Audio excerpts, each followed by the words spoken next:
Welcome to the Wyoming Women's Business Center's 2020 webinar series. Today's presentation is How to Evaluate Your Website. I'm Christine Langley with the Wyoming Women's Business Center, and I'm going to be your moderator today. You'll notice the Go-To Control panel on the right-hand side of your screen. And I want to call attention to both the questions panel and the chat panel. The questions panel is the main one I want you to focus on today. If you have questions during the webinar, go ahead and type those into the panel and we'll take care of those at the end.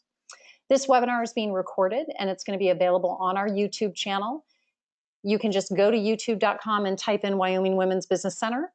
Make sure you subscribe and check out all of our other webinars and training materials.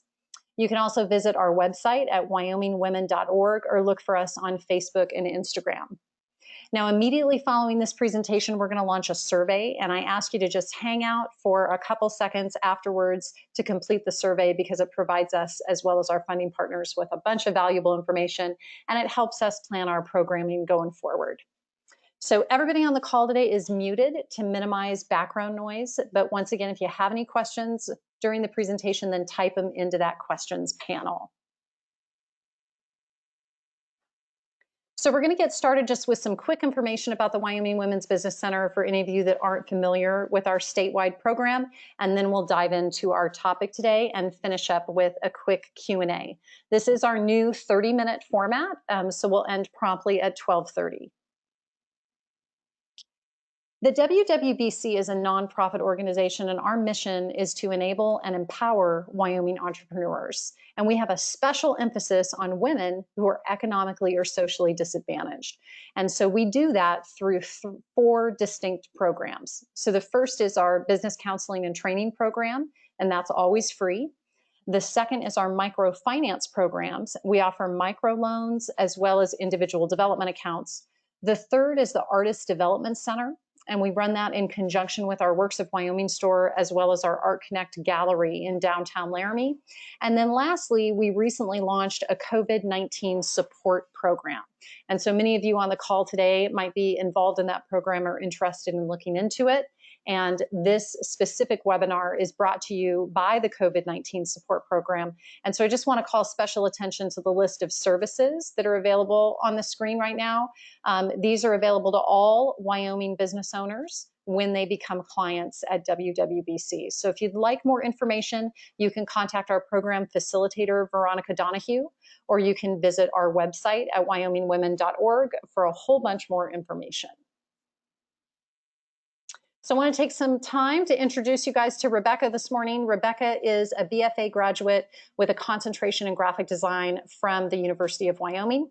She's been working as a graphic designer for the past 5 years. She also is a post-undergrad assistant for graphic design in the art department there at UW, and she helps teach and create curriculum for graphic design students.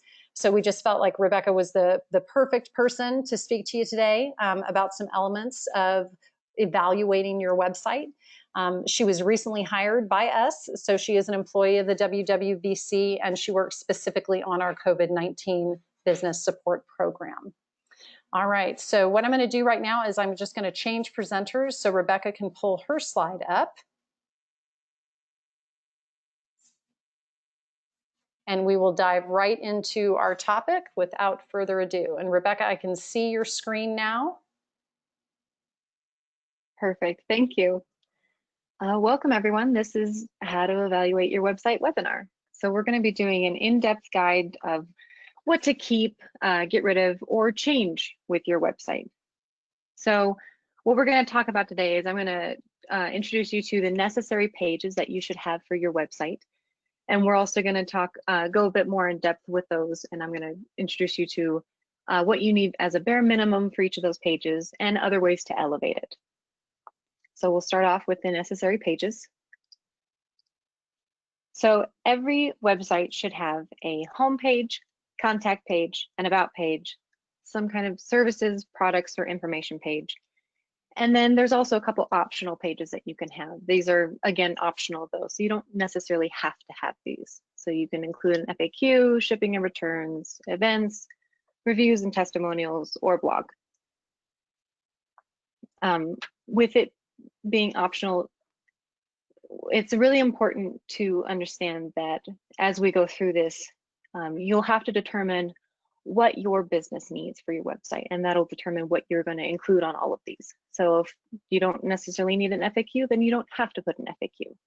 What's important is that you have those 4 essential necessary pages that I talked about at the beginning: the home, contact, about, and then your services / products / information.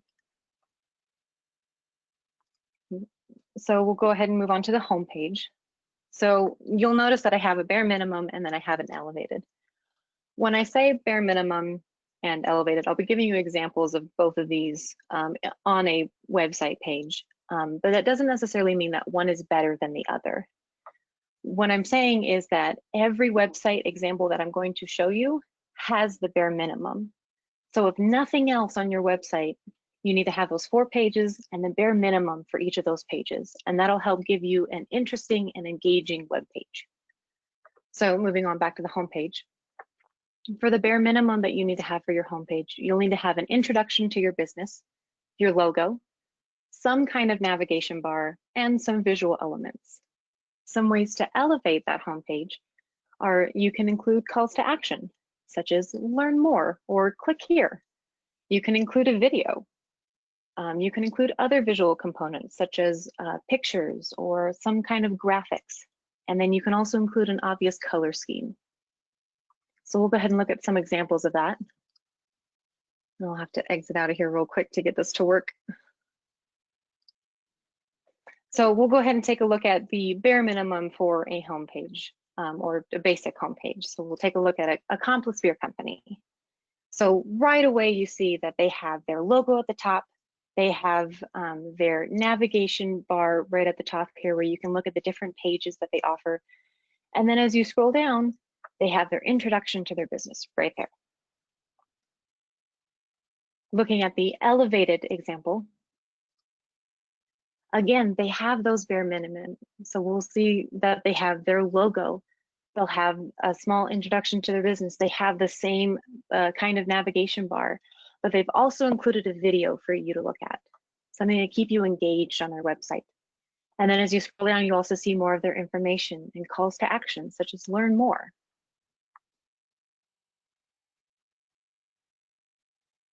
So now moving on to the contact page. So the bare minimum that you'll need to have for your contact page is an email or phone number and a contact form. Some other ways to elevate this are you can also include more calls to action, such as subscribe or call now. Some businesses will include hours of their business on their contact page. If you have a physical location, you can include that location and maybe a map of where you are. And then again, you can include those visual elements to really engage your audience and seem like you're enhancing it. So we'll go ahead and look at some examples of that as well. So this will be an example of your basic contact page. And I can go kind of hard on this one because this is actually my website. So, but you see that there's an email, there's a phone number, and then a contact form. And that's it. And sometimes that's okay, that's all you need.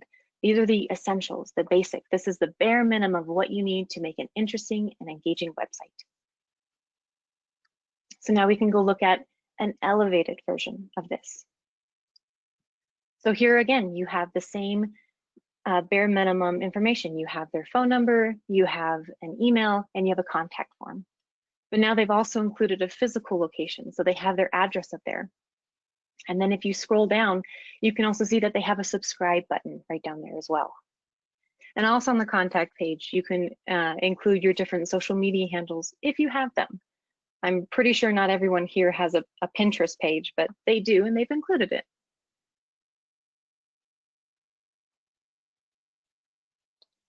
So after the contact page, we'll talk about the about page.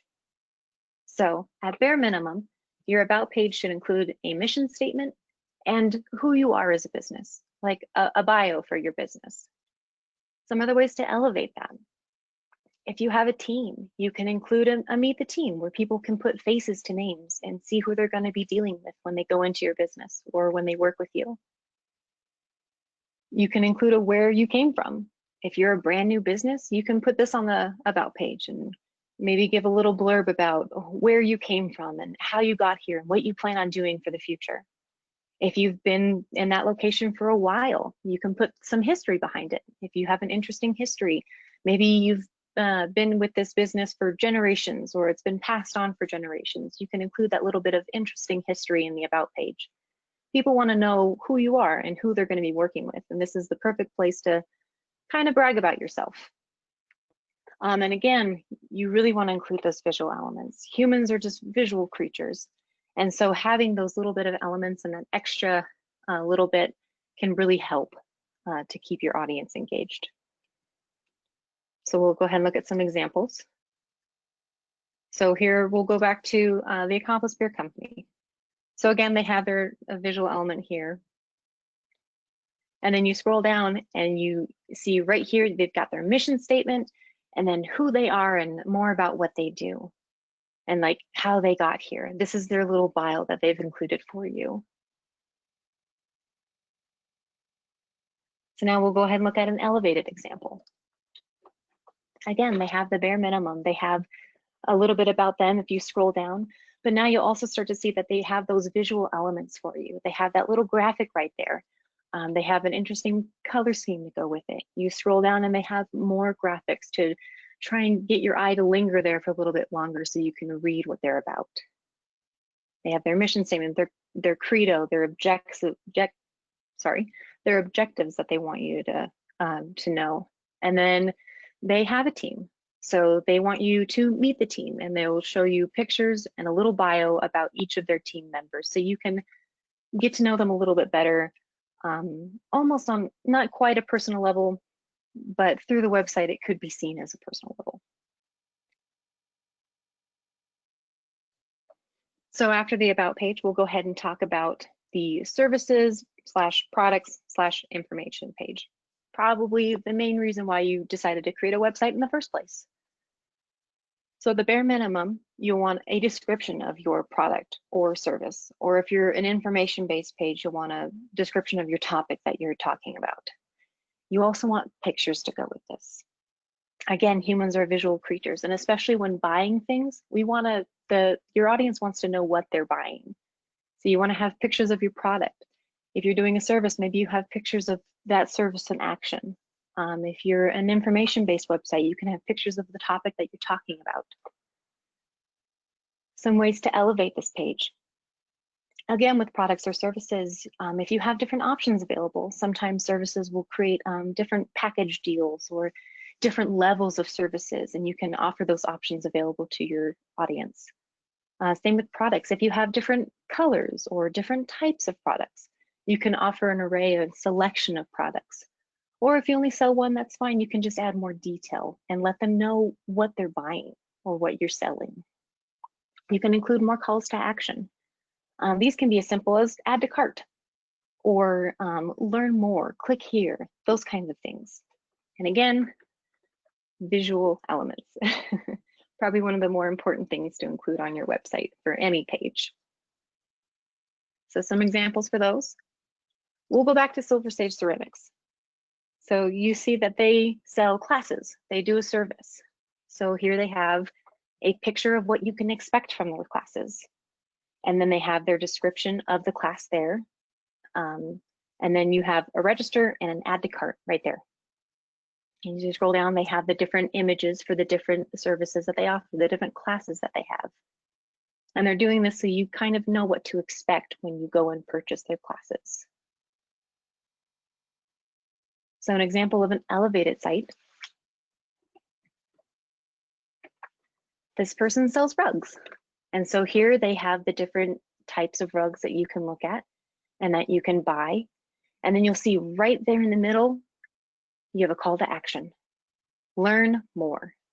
What they're saying here is that they have this beautiful array of rugs. And then if you don't see what you like, you can learn more because then they do custom rugs too. And so they lead you to another part of their website and they're trying to encourage you to buy.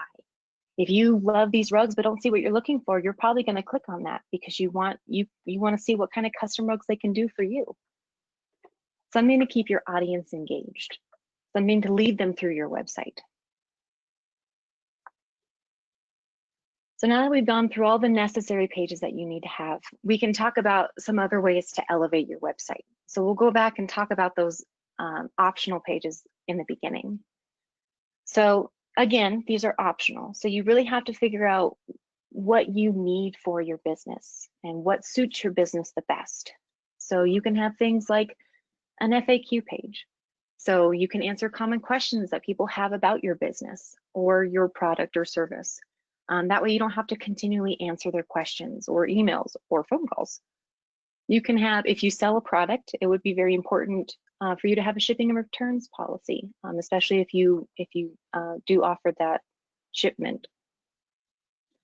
If you want to be involved with your community, or if you already are involved with your community, you can add an events page, something that this could be as simple as a holiday sale, or maybe you're going to be at the farmer's market downtown next weekend. You can create an event so your audience knows where you're going to be, what you're doing, and what they can get from it.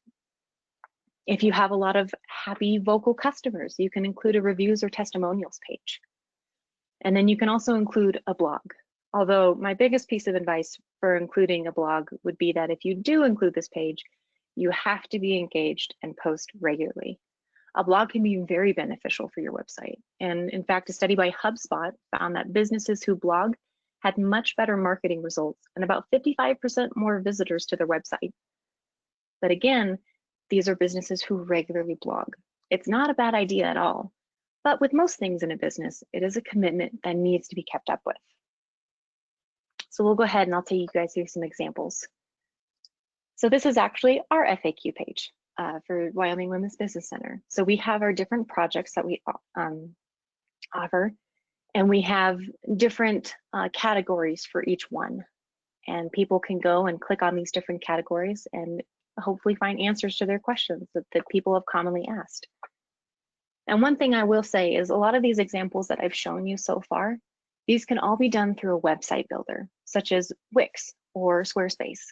And actually, WWBC's website is done through Wix. So this was a template we found, FAQ, and that we were able to plug in our own information for, and we could personalize it with different colors, different fonts, different visual elements to add to it to make it our own.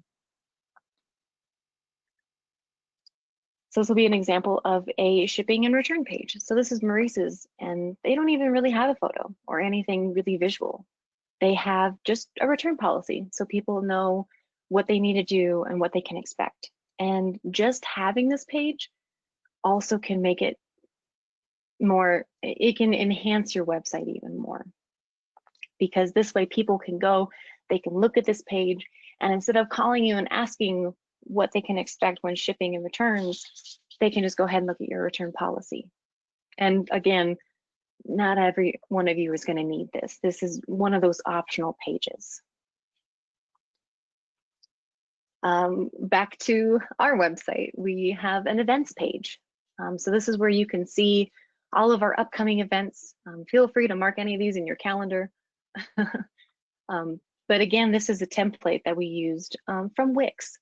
So they have like a little event section that you can put in, and we put in our information. If you hover over it, it'll show more information and a place to RSVP for each one.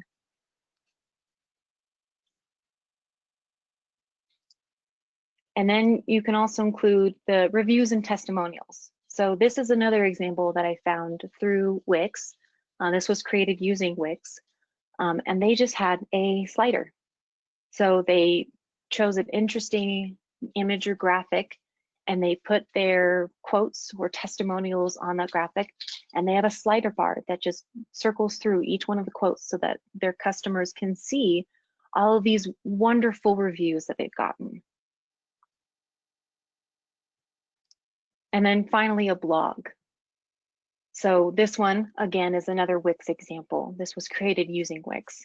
And they have it templated for you. So they have it boxed out, spaced evenly, and they have an option for you to put pictures on it. And then you can also include a title and some information about the specific blog.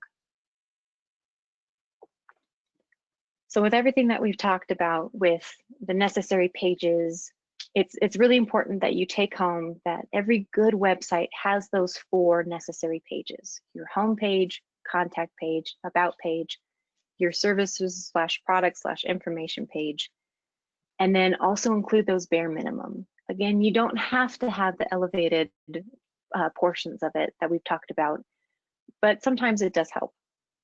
But again, the bare minimum is all that you really need to make an interesting and engaging website for your audience. Thank you. All right, thanks so much, Rebecca. I'm gonna switch back over to me so that we can go to our questions. And I'll give you guys a few minutes to enter some questions if you have any on evaluating your own website. If you have some specific information, let us know that you want us to answer, let us know. And while I'm giving you a few minutes to do that, I'll just go through some final information excuse me, on WWBC. So we have some funding partners that make our agency possible. And our primary funding comes from the U.S. Small Business Administration, as well as the Wyoming Business Council. And so, of course, we thank them for their support and their guidance. This is contact information for the WWBC if you're interested in reaching out to a business counselor, or if you're interested in our COVID-19 program, you can contact Veronica, and this is her email address. All right, so it looks like we've got a couple of questions coming in. So I'm going to flip back to this questions page and then we'll get going. So how often, in your opinion, Rebecca, is enough for a blog? Once a week, every other week, once a month? What are your thoughts on that? I would have to say, as long as you keep a schedule and are consistent and at least do it once a month, that could be enough. I would also encourage a more regular blog. So possibly either the once a week option or every other week, just enough to keep your audience engaged. And it's kind of something that you'll have to monitor and maintain. So if you notice that maybe people aren't really looking at it as much, or they're not really being engaged in it, maybe then you start blogging a little bit more frequently. Or if you have enough content in the blog that you feel like it's enough and people are looking at it and are engaged in it, then you can probably leave it at once a month. It's one of those things that you'll have to kind of test out. But as long as you're consistent with it, you should be good. Yeah, the other thing that I sometimes mention to clients when they're talking about doing a blog is making sure that if you do take the time in order to write that content, then use it on multiple channels to try and promote it and drive people to your website. So if you have a blog post, you can copy and paste the URL specifically, from that blog post and promote that on your social media pages and make sure you're promoting it so that you get readership to it, because otherwise people aren't necessarily thinking, oh, I should check out their website and see if they've posted a new blog. You want there to be at least some kind of subscription or something that you're doing to promote that content. All right, we've got another question here. Does it take a lot of bandwidth or space in order to add videos to your website? Is that a consideration when you're thinking about adding video? Yes, that is going to be a consideration. So this is also another one of those fun balancing acts. A lot of the times some large file photos will take up space, and videos also have that large file to it. And so with that, a lot of times you're going to end up with it'll fit most of the time on your website, but then you'll have issues with it lagging for other people, especially if their computer can't keep up with the information being processed. So that one, I would try and find a good balancing point between something that is a little bit smaller scale, but large enough that it won't be blurry when you put it on. This is where having a graphic designer could help, right? If they understand, yes, they understand video and understand how to post that. So know your limitations and know when you need to reach out and ask for help. Okay, another question is, I struggle with websites set up on WordPress. Should I hire it to be done? And then a follow-up question is, can I get my logo cleaned up somewhere else? So I'll take the beginning part of this. So I will tell you that WordPress is not as user-friendly to the layperson as a website builder like a Squarespace or Wix or Weebly or some of these other website builders. So there is a webinar that we did a little while ago that's posted on our YouTube channel that is specifically about various website builders and kind of pros and cons to different website builders. So I'd encourage you to go look at our YouTube channel and find that link. I think I've got your name here, so I'm even willing to email it to you. But that may help you. WordPress does take a little bit more skill and back-end work as far as knowing a little bit of code, and sometimes that's not the best for startup businesses. And then as far as hiring, a website developer, of course, if this is not your expertise and is not something that you want to learn, then I'd always recommend hiring a vendor. Through our COVID-19 support program, we do have a directory of creative service providers in Wyoming that they all give a little bio of what their expertise are and what they do. And so I encourage everybody to take a look at that list if you are considering hiring a website designer or developer, and see if there's someone in your area or at least someone in the state that can support you. And then this follow-up question of, can I get my logo cleaned up somewhere? So logo is graphic design. And so Rebecca, I'll let you talk about that. Well, I was just going to reference them back to the vendor directory, actually. So if you do want to get your logo cleaned up somewhere, I would strongly suggest talking to a graphic designer. They most of the time have the experience and the know-how of how to fix it and how to make it better for your website. Yes, and we also have a webinar specifically on types of logo and logo design. And so that's another great resource if you want to learn a little bit more. Lots of companies that have been around for a while may need to update their look or update their logo. You see this often with a lot of corporations that come out with kind of rebranding. So the logo looks similar to what it did in the past, but it's just an update in order to bring it up to kind of current styles and current design protocols. All right, and then last question on here. I haven't been able to link my blog to social media. Any suggestions, Rebecca, on how that link can work? This one will be kind of hard to answer over the webinar Q&A aspect, only because it's hard to tell the specifics of it. So if you want to get in contact, I would always also recommend talking to a website developer or graphic designer. They also might have solutions to your problems, or there's a chance that we might be able to help as well. But I would need a little bit more specifics, because it also would depend on if you're using a website builder or something else. All right. And then the last question on here, is there a way we can train on Google Analytics and good dashboard and selling on Google, etc.? Google is intimidating to me. Yes. Well, Google can be intimidating to everyone. So that is definitely a training possibility, and we'll look for experts in that area. We do have some Google partners that we've been working with, and so thanks so much for that recommendation. Again, remember that there are marketing communication businesses out there, advertising agencies that do this for a living. So the idea that you as a private business owner would master all of the skills necessary on Google Analytics is probably a tall order. And so I always encourage my small business owners to really prioritize what is in their wheelhouse and what is something that they need to outsource and hire for. And so when we look at this, we can certainly train on the basics for business owners. But if you want to get in depth, again, it may be something that you want to look to an expert for. All right, everybody. Well, we have reached our 30-minute timeline here, so I just want to remind you to stay on for another few seconds and answer the survey that is about to pop up when we close this out. And I want to do a quick little plug for our selling skills course that is coming up in September. It's going to meet 6 times, 4 times in September, twice in October. If for any reason you can't meet of one of the courses, all of them will be recorded and we'll send that out to everybody that's registered.